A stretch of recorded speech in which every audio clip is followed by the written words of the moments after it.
The light was fading over the Etheria Institute for Advanced Geophysics, casting long, sharp shadows across the impeccably manicured campus. Etheria wasn't just a place of learning. It was a fortress of intellect, a billion-dollar monument to pure, theoretical science, known globally for housing the minds that reshaped human understanding of the universe. Tonight, however, it was hosting its most important event of the decade, the graduation ceremony for the advanced research cohort, where the prestigious Kepler Medal, the highest honor the Institute could bestow, would be awarded. Eleanor Vance, known only as Ellie to the few supervisors who acknowledged her existence, stood at the edge of the sprawling campus perimeter.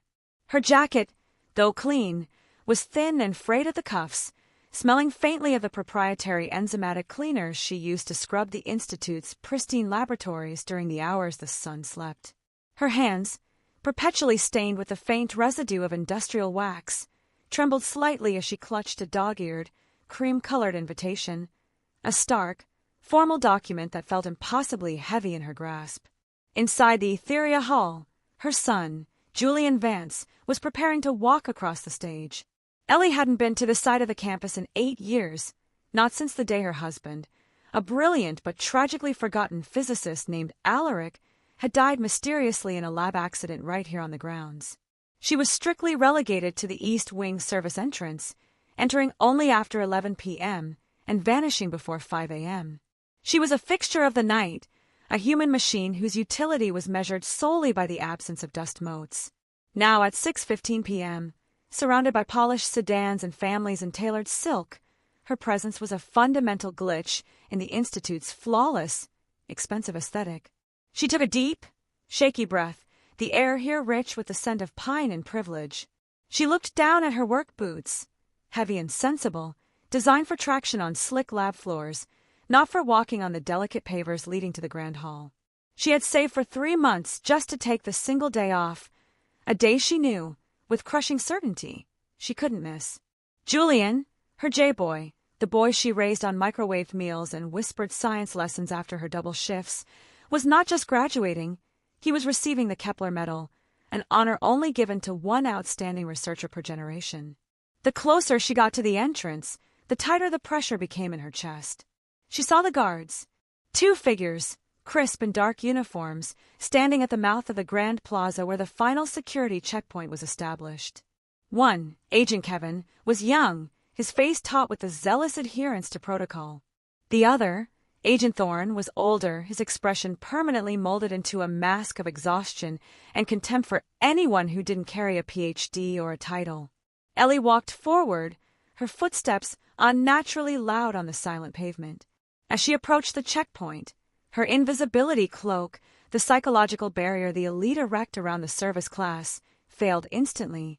They saw her, and their reaction was immediate, decisive, and entirely humiliating. Agent Thorne stepped forward, his hand outstretched, his palm facing her in the universal symbol of dismissal.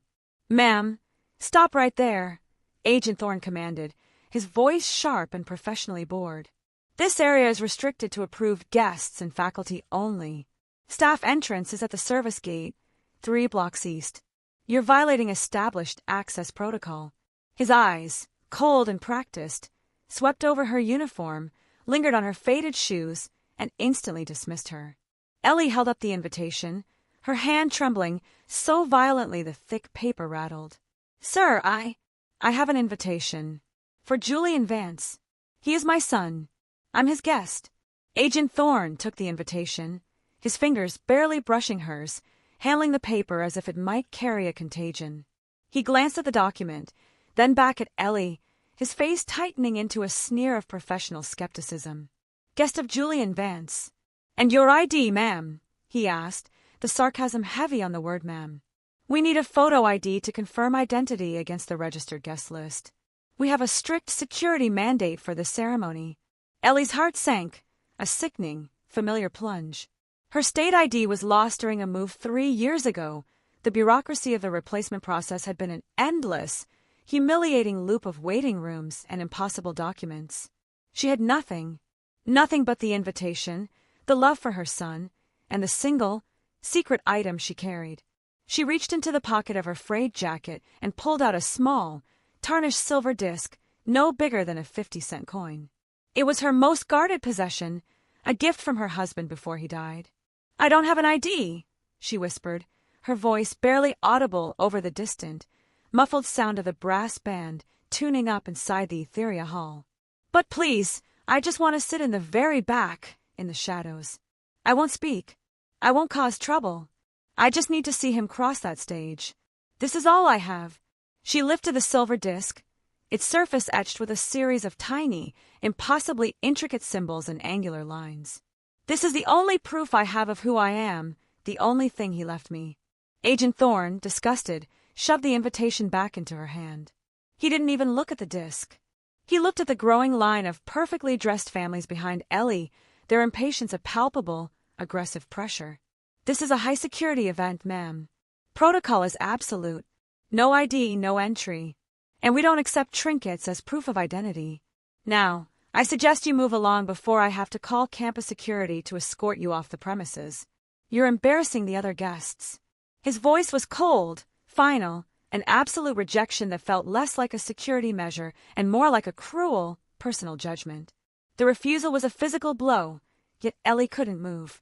The ground beneath her feet felt like quicksand, holding her firmly in place. Agent Kevin, the younger guard, looked away, his jaw tight, uncomfortable with the blunt brutality of his partner. But Agent Thorne, fueled by the aggressive impatience of the elite behind them, felt justified. "I'm warning you, ma'am," Thorne hissed, leaning closer, his voice dropping to a low, venomous command. "You are causing a disturbance at the most critical event of the year. If you don't move now, this goes from a simple trespass to a formal arrest. Do you understand the gravity of resisting security at Etheria?"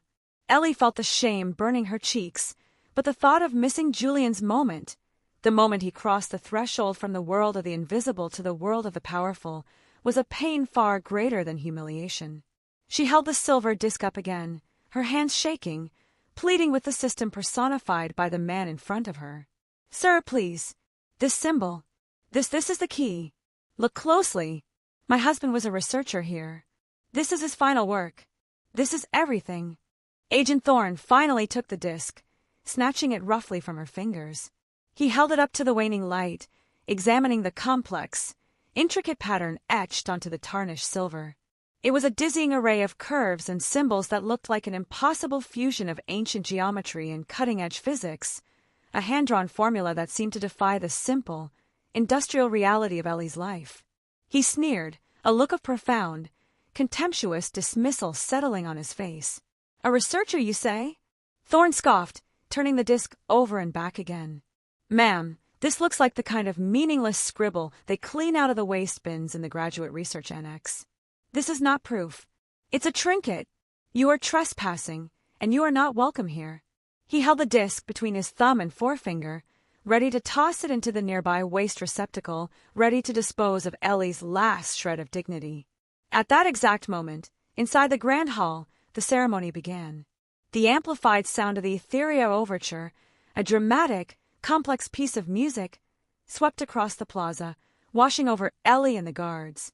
It was a cruel reminder of the barrier that separated her from her son's triumph.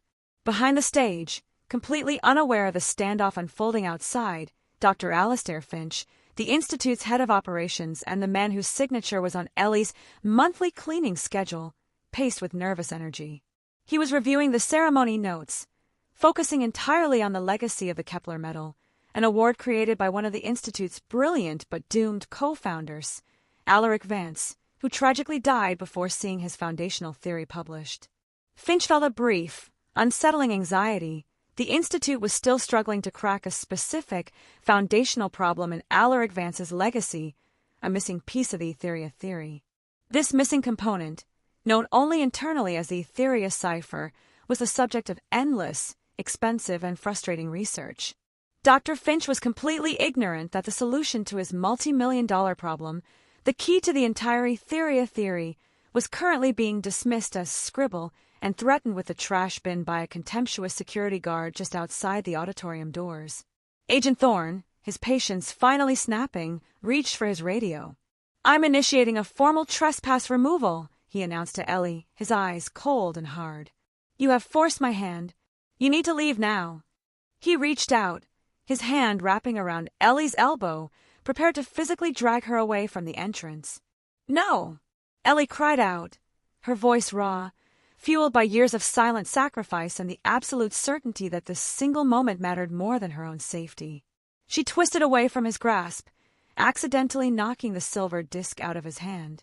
It clattered loudly on the pavement, rolling and spinning until it came to a rest directly beneath the feet of an arriving, high-ranking dignitary.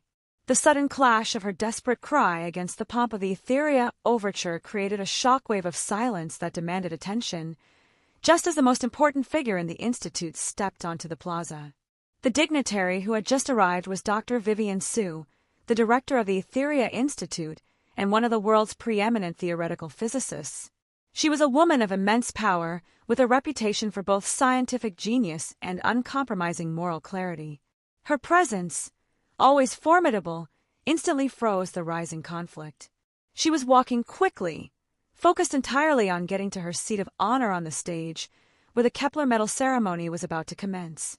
Dr. Sue stopped dead, arrested by the sight, a clearly distressed, visibly poor cleaning staff member struggling with a furious security guard, the silver disc lying disregarded at her feet. She looked at Ellie's face, the desperation, the raw grief, and then she saw Agent Thorne's hand still hovering aggressively near Ellie's arm. "Agent Thorne, what in the name of the Institute is going on here?" Dr. Sue's voice was sharp, cutting through the orchestrated chaos of the moment. Her authority was absolute. Agent Thorne, instantly snapping to professional attention, stammered out a hurried, indignant defense. "Director Sue, apologies, ma'am. This woman is an unauthorized staff member. She is trespassing on the plaza during peak hours, claiming to be a guest. She has no ID, and she's refusing to leave, creating a disruption." Dr. Sue looked at Ellie, her sharp eyes taking in the details. The clean but worn uniform, the deep fatigue etched into her features, the quiet dignity that warred with the panic in her eyes. "Is this true, ma'am? Are you an approved guest?" Ellie, barely able to speak under the weight of the director's intense scrutiny, simply pointed to the silver disc lying on the ground. "My son, Julian Vance, director. He is receiving the Kepler medal. I only want to see him. That is my proof." Agent Thorne, seizing the moment to justify his actions, stepped forward, kicking the small disc aside slightly with the toe of his boot. "It's a meaningless trinket, director. She claims her dead husband was a researcher here, but she's just an auxiliary staff member. It's a fraud attempt." Dr. Sue's gaze, however, was already locked onto the disc. She stepped around Agent Thorne, her attention zeroed in on the object on the pavement. She knelt slowly, an almost worshipful gesture that silenced the entire plaza, and gently picked up the tarnished silver coin. As her fingers closed around it, she saw the etched symbols, the microscopic lines, the complex geometric sequences, the final, crucial angular correction that Agent Thorne had dismissed as mere scribble. She gasped, a sharp, choked sound that carried the weight of 20 years of scientific frustration. The world outside the Institute knew Dr. Sue as a towering genius, but only the inner circle knew her own defining failure. For 2 decades, she had been leading the team trying to solve the riddle left by Alaric Vance before his death, the missing Etheria cipher. Without it, Alaric Vance's entire foundational theory, the one that could revolutionize global geophysics, remained incomplete. Dr. Sue looked at Ellie, her sharp eyes taking in the details, the clean but worn uniform, the deep fatigue etched into her features, the quiet dignity that warred with the panic in her eyes. "Is this true, ma'am? Are you an approved guest?" Ellie, barely able to speak under the weight of the director's intense scrutiny, simply pointed to the silver disc lying on the ground. "My son, Julian Vance, director. He is receiving the Kepler medal. I only want to see him. That is my proof." Agent Thorne, seizing the moment to justify his actions, stepped forward, kicking the small disc aside slightly with the toe of his boot. "It's a meaningless trinket, director. She claims her dead husband was a researcher here, but she's just an auxiliary staff member. It's a fraud attempt." Dr. Sue's gaze, however, was already locked onto the disc. She stepped around Agent Thorne, her attention zeroed in on the object on the pavement. She knelt slowly, an almost worshipful gesture that silenced the entire plaza, and gently picked up the tarnished silver coin. As her fingers closed around it, she saw the etched symbols, the microscopic lines, the complex geometric sequences, the final, crucial angular correction that Agent Thorne had dismissed as mere scribble. She gasped, a sharp, choke sound that carried the weight of 20 years of scientific frustration. The world outside the Institute knew Dr. Sue as a towering genius, but only the inner circle knew her own defining failure. For 2 decades, she had been leading the team trying to solve the riddle left by Alaric Vance before his death, the missing Etheria cipher. Without it, Alaric Vance's entire foundational theory, the one that could revolutionize global geophysics, remained incomplete. Dr. Sue stared at the disk, her mind instantly recognizing the pattern. It wasn't a trinket, it was the final, elegant, terrifyingly precise piece of the most important scientific puzzle in the world. The symbol was Alaric Vance's unique, cryptographic signature, and the complex diagram was the missing Etheria cipher, the code they had spent 2 decades and billions of dollars searching for. She stood up slowly, her face white, her eyes now burning with a sudden, intense realization. She looked from the cipher in her hand to Ellie's tired, anxious face, and the full, profound truth slammed into her. This woman wasn't just Julian Vance's mother. She was the living link to the Institute's greatest, most forgotten mind. The cleaning supervisor was carrying the billion-dollar secret that defined the entire Etheria Institute. Dr. Sue turned, her movement deliberate and terrifyingly slow, facing Agent Thorne, who was still standing defensively. She didn't speak to him. She addressed the entire plaza, her voice cutting through the amplified music with the force of a thunderclap. The researcher was Alaric Vance, Dr. Sue stated, her voice ringing with the immense gravity of the name. Alaric Vance, the brilliant co-founder, the genius whose early death was an institutional tragedy, the man whose theory they were built on. The name sent a ripple of absolute shock through the gathered dignitaries. She held up the silver disc, her hand steady, showcasing the tarnished metal. "And this," she announced, her voice filled with a mixture of reverence and profound sorrow, "is not a trinket. This is the Etheria cipher. It is the missing equation. It is the final, fundamental piece of the Etheria theory. This symbol represents 20 years of frustration, billions of dollars of research, and the only key to completing the work of one of the greatest minds this institute has ever known." Agent Thorne stumbled back, his face draining of color, instantly realizing the horrific, career-ending magnitude of his error. He hadn't just insulted a staff member. He had casually dismissed the single most valuable object in the Institute's possession, treating the cornerstone of their scientific legacy like trash. Dr. Sue slowly turned back to Ellie, her eyes shimmering. She saw not the uniform, but the quiet strength of the woman who had carried that secret, that immense weight of knowledge and grief for years. "Eleanor Vance," Dr. Sue said, using Ellie's full name, enunciating it with the respect usually reserved for heads of state. The moment Alaric died, the conclave, the rivals who were fighting his theory, started systematically erasing his existence from the Institute's history. They cut off the research funding, they buried the project, and they forced you into the shadows, the one place they knew you would be safe, the one place they were certain never to look for the key, the service staff. She took a step closer to Ellie, bowing her head slightly.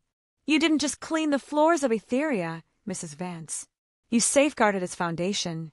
You protected the entire legacy of your husband and the future of science while living in the very building where his enemies walked free.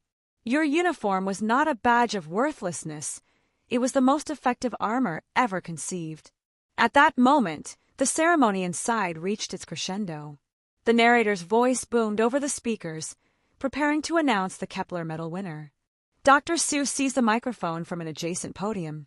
"And before we proceed with the Kepler Medal," Dr. Sue announced, her voice now amplified across the entire plaza and throughout the grand hall, interrupting the ceremony with an unprecedented intervention. "We must honor the woman who is the reason for this institute's existence, the guardian of its true purpose." Inside the auditorium, the candidates, the professors, and the dignitaries, including Dr. Alastair Finch, who suddenly realized the chilling truth, all heard the director's stunning public declaration. "Ladies and gentlemen, faculty and graduates," Dr. Sue continued, her voice thick with emotion, I introduce to you Eleanor Vance, the woman who holds the Etheria cipher, the woman who is the legitimate heir to the Vance legacy, the woman who deserves the highest honor we can give." She walked toward Ellie, who was weeping silently, overwhelmed by the sudden, terrifying shift from invisibility to absolute visibility. Dr. Sue took Ellie's hands, the hands stained with cleaning wax, the hands of a worker, and lifted them gently to her lips. And there, in front of the entire plaza, in a profound gesture of apology, respect, and reverence that felt like a solemn oath, Dr. Vivian Sue, the director of the Etheria Institute, pressed her lips to the back of Ellie Vance's hand. The moment was a thunderclap of emotion, a public admission of systemic debt. Inside the Etheria Hall, the confusion gave way to profound silence. Then, the name was called: Julian Michael Vance, recipient of the Kepler Medal. Julian, tall and brilliant, walked to the stage. He saw his mother's empty chair in the back. But then, he heard Dr. Sue's voice echoing through the hall, heard the name Eleanor Vance, heard the word cipher, and saw the live feed projected onto the massive screens. His mother, standing on the plaza, tearfully embraced by the director. Julian didn't walk to the podium. He sprinted off the stage, his robes flying behind him, tearing through the emergency exit that led directly to the plaza. He burst through the doors, ignoring the gasps, and saw his mother, his beautiful, tired, invisible mother, standing next to the world-renowned physicist. "Mom!" Julian cried, running toward her. He didn't ask about the cipher. He didn't ask about the money or the legacy. He simply wrapped his arms around her, burying his face in her shoulder, the force of his love and relief nearly toppling her. "I knew you'd come, J-boy," Ellie choked out, her broken hands holding her son's head. "You're the legacy, Mom. You were always the legacy," Julian whispered, his voice thick with tears. Dr. Sue stepped back, wiping her eyes, and looked at Agent Thorne, who was now utterly defeated, his head bowed, his hands shaking. "Agent Thorne," she commanded, her voice dangerously quiet, "your services here are no longer required. You have demonstrated a fundamental failure to distinguish between systemic importance and superficial status. You dismissed the key to our future because she was wearing the wrong uniform." She turned to Agent Kevin, the young guard. "Agent Kevin, you stood by. Your instinct was right, but your action was too slow. You will be reassigned to the night shift, where you will personally report to Mrs. Vance as her new, fully briefed security liaison. You will ensure that every single auxiliary staff member, starting with Mrs. Vance, has their full credentials, every form of identification, and every piece of documentation they need by the end of the week. This is your mission." Kevin nodded, his face resolute. Dr. Sue then turned back to Ellie, her expression shifting back to respect. "Mrs. Vance, the fortress is secure. The legal team is moving to restore the full Vance Legacy Trust, and the Etheria Institute owes you and Julian a debt that money cannot repay. We will establish the Vance Foundation for Unseen Workers to ensure that dignity is restored to every person who keeps this world running. But first," Dr. Sue concluded, smiling gently, "we need you back inside, Julian. And Mrs. Vance, the Kepler Medal is traditionally pinned by the person who taught the recipient the most about perseverance and truth. That honor belongs to you." Ellie, flanked by Julian in his spotless robes and Dr. Sue in her distinguished attire, walked back into the Etheria Hall. The applause was a deafening tidal wave, rising and falling with an intensity that shook the massive building. It was a standing ovation not for a genius, but for the guardian of the truth. Julian stood proudly at the podium. Dr. Sue handed the gleaming, sharp Kepler medal to Ellie. Her hands, rough and calloused, carefully pinned the award over Julian's heart. "I didn't teach you geometry, J-boy," Ellie whispered, adjusting the medal. "I taught you that the real answers are always hidden in plain sight, and that your dignity is something no one can ever clean away." That night, Julian brought his mother to his small, immaculate campus apartment, the same apartment Ellie had often cleaned while he was away on research trips. It was sparse, but it was warm, it was clean, and it was filled with hope. "I can't believe you carried that cipher for all those years, Mom," Julian said, watching her sip her water, the exhaustion finally starting to lift. "I carried it because your father told me to," Ellie said simply. He told me the people who think they own the light will always try to hide the dark, but the person who cleans the dark knows where all the secrets are hidden. 2 weeks later, Ellie Vance moved into an on-campus archival suite, a large, bright room with a window overlooking the plaza, to serve as the Institute's official legacy archivist and consultant for foundational theory. She didn't wear a uniform anymore. She wore business casual clothes, comfortable and professional. Her first official act was to sign the papers establishing the Vance Foundation, using the recovered funds to provide full educational grants and housing support for the children of the Institute's support staff. She still carried the silver disc, the Etheria cipher, but now it was prominently displayed on her desk, a constant, gleaming reminder of the truth. She looked at it, then out the window at the Institute. She wasn't surviving anymore. She was leading. She was home.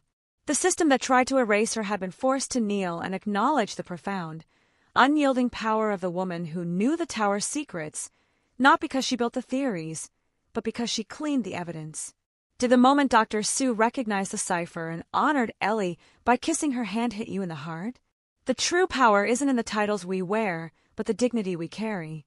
If this story delivered the emotional punch you needed, share it now and comment the word cipher to show support for the people whose worth goes unseen.